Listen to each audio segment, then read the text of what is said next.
The starting point was really photographing reflections, and at first it began as just a very literal thing, a reflection in the water in the lake, and then it started to develop into something much more voluminous. It took on a completely different form, and that's when it became more and more exciting for me.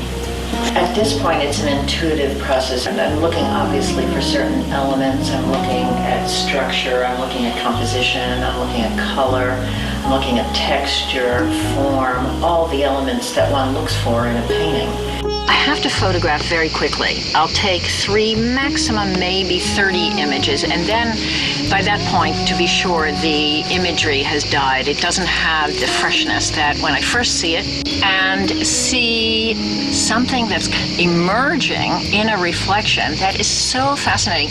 And it is on a fine line of abstraction.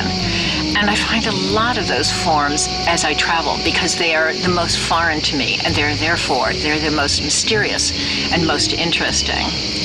The transformation is more literal, but totally fascinating because of its storytelling quality. All of these is about imagination.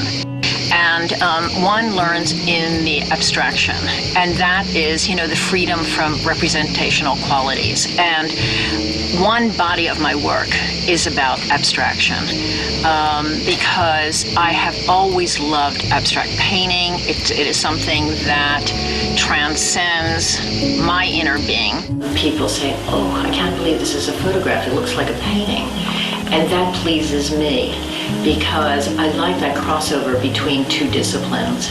I start downloading my imagery because I'm very excited about it and want to see it immediately on my computer. That's how the process begins. And sometimes I'm capturing something in my camera that one does not readily see. So they're never combined in the computer. It's not about the travel.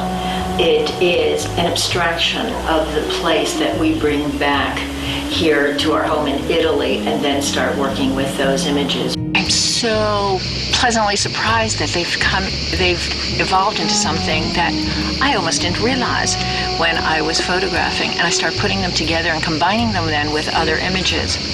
As soon as that, I start the process of elimination and start editing and editing and editing until I really hone it down to the images that I feel really work to start printing. Because I'm printing on a very beautiful watercolor paper, a very solid, heavy watercolor paper, it really adds another dimension because of the way the ink is received on the paper. It's integral to my images.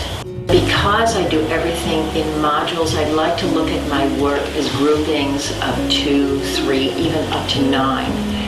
Because I'm always looking for, a new adventure, a new challenge. You want to move on and find something else to occupy your imagination with.